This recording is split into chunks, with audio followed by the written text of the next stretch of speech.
আসসালামু আলাইকুম and hello everyone. আপনাদের সাথে আরও একটি নতুন ব্লগ ভিডিও নিয়ে চলে এসেছি অনেক দিন পর।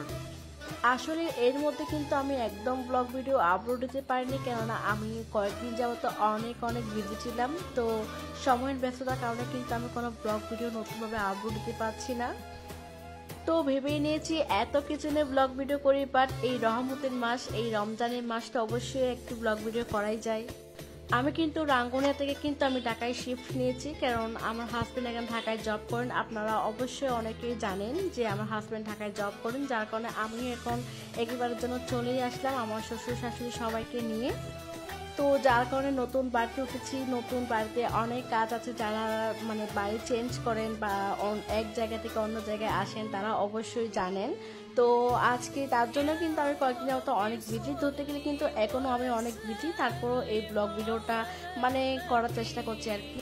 আর আপনারা তো জানেন, ভিডিও করার একজন মানুষ থাকলে তো অবশ্যই আমি প্রতিদিন রেগুলার আপনাদের জন্য নতুন নতুন ভিডিও আপলোড দিতে পারতাম, বাট তেমন তো কেউ নেই। আমার হাজব্যান্ড আছে যে কিনা অফিসে চলে যায়, আমার ছেলে, আমি আমার শ্বশুর তো পারবে না। তো নিজের হাতেই নিজেকেই ভিডিও বানাতে হবে, নিজেকেই মেক করতে হয়, সব কিছু আবার নিজেকেই করতে হয়, যার কারণে কিন্তু একটু মানে কষ্ট হয়ে যায় আর কি।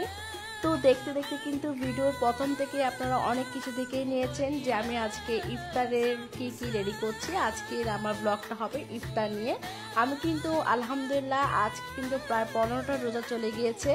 মানে 15টা রোজার মধ্যে কিন্তু আমি বাইরে থেকে একদিনও আলহামদুলিল্লাহ কিনে এনে খাইনি।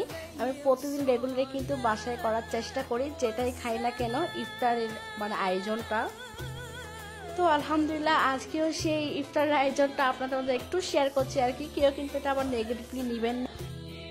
তো আজকে কিন্তু আমি আমার ইফতারের আয়োজনে কিন্তু ডিমের পুডিং তৈরি করব, দেন আপনার বেগুনি, পেঁয়াজি আর ছোলা ভাজি, জাস্ট এগুলাই করব। আর শরবত তো অবশ্যই থাকবে। এতদিন ধরে বাড়িতে মা বোন সবাইকে বানিয়ে খাইয়েছিলাম, হাজব্যান্ডও গিয়েছিল মাঝে মধ্যে, খাইয়েছিলাম। বাট আজকে শ্বশুর শাশুড়ি এবং হাজব্যান্ড সবাইকে মিলে খাবো। তো দেন এই যে পুডিংটা, আর আমি পুডিংটা বসিয়ে দিয়েছিলাম, আর অন্যের দিক দিয়ে কিন্তু আমার ছোলোটা প্রায় সিদ্ধ হয়ে গেছে, একদম সিদ্ধ হয়ে গেছে। তো দেখতে দেখতে কিন্তু এই যে আমি কিন্তু ভিডিওর অফ ক্যামেরায় কিন্তু আমি আমার ছোলা ভাজিটা সুন্দর করে খড়িয়ে নিয়েছি। দেখতে কেমন হচ্ছে কিন্তু অবশ্যই কমেন্ট বক্সে কমেন্ট করে জানাবেন। আর অন্য দিক দিয়ে কিন্তু আমি পেঁয়াজি করার জন্য কিন্তু মানে ডালগুলো ভিজিয়ে রেখেছিলাম। আর এখন আমি বেগুনি তৈরি করার জন্য যে প্রসেসগুলো তৈরি করব সেটাও আপনাদের দেখিয়ে দিচ্ছি। আমি কিন্তু বেসনগুলো ছেলে নিয়েছি, কারণ বেসনে অনেক কিছু থাকলে, দানা থাকলে ওগুলো কিন্তু নিয়ে ফেলা সহজ হবে। তো এখানে জিরা গুঁড়া, হালকা হলদির গুঁড়া, মরিচ গুঁড়া, মশলা গুঁড়া, লবণ, পরিমাণ মতো মরিচ সব কিছু দিয়ে একসাথে মিক্স করে রেখেছি। আর শেষে এই যে একটা চামচ কিন্তু আমি ময়দা দিয়েছি। এখানে ময়দা দিলে কিন্তু অনেকক্ষণ মুচমুচে থাকে। আর সবার শেষে সোডা খাবার সোডা দিয়েছি, যেটা দিলে কিন্তু অনেক ফুলে, ভিতরটা থেকে অনেক ফুলে। তো দেখতে দেখতে অপর দিক দিয়ে একটা কাঠির সাহায্যে দেখতে গেলাম যে আমার পুডিংটা হয়েছে কিনা। দেখলাম আলহামদুলিল্লাহ আমার পুডিংটাও শেষ। পুডিংটা একটু ঠান্ডা পানিতে আমি রেখে দিয়েছি, নর্মাল ফ্রিজে রেখে দিয়েছি। এখন পেঁয়াজিটা করব। পেঁয়াজিটা করার জন্য যে প্রসেসগুলো আমি দিই সেটা আপনারা দেখতেই পাচ্ছেন। আবার এটা কিন্তু আমি কাউকে শিখাচ্ছি না যে আমার মতো করতে হবে, এমনও না। আমি জাস্ট যেমনটাই করি আমি আপনাদের সাথে শেয়ার করছি। এখানে একটু হালকা আদা গুঁড়ো দিয়ে দিলাম। তো দেন সবগুলো একসাথে মিক্স করে রেখেছি। আর এই লবণের পানিতে অনেকক্ষণ ভিজে রেখেছি আমি বেগুনগুলা। এই যে বেগুনগুলা কেটে কেটে সুন্দর করে মিনি করে আমি এগুলা লবণের পানিতে ভিজে রেখেছি। লবণের পানিতে ভিজে রাখলে নাকি অ্যালার্জিগুলো চলে যায়, যার কারণে আমি এটা লবণের পানি থেকে আগে থেকে ভিজে রেখেছি।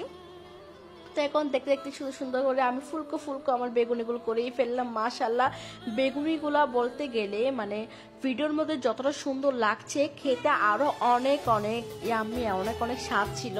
মাশাল্লাহ কি বলবো, আমার প্রত্যেকটা বেগুনি কিন্তু অনেক ফুলকো হয়েছে। তো এখন বেগুনগুলো একেগুলো করেই ফেলবো। বেগুনগুলো করার পর আমি আমার পেঁয়াজিটাও বসিয়ে দিব।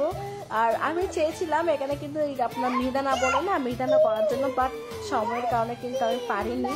অন্য একদিন করে আপনাদের মধ্যে শেয়ার করব।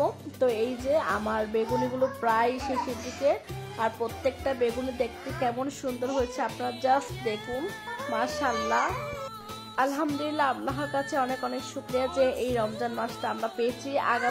আগামী বছর রমজান মাসটাও যাতে পাই, আল্লাহর কাছে এই দোয়াই রইল। আপনারা সবাই দোয়া করবেন। আর এই যে দেখতে দেখতে কিন্তু আমার পেঁয়াজিগুলোও হয়ে যাচ্ছে, আর সময়ও তো বেশি নেই। আমি এগুলো সব শেষ করে দেন গোসল করতে যাব। গোসল করার পর দেন আপনার ইফতারে বসবো। তো এখন আমার সবগুলো রেডি করা শেষ। আলহামদুলিল্লাহ ইফতারে বসে গেলাম। আমার হাজব্যান্ড এই যে আমরা মেখে নিলাম এই যে এখন। আর এই ভিডিওটা কেমন হচ্ছে অবশ্যই কমেন্ট বক্সে জানাবেন। সবাইকে অনেক ধন্যবাদ।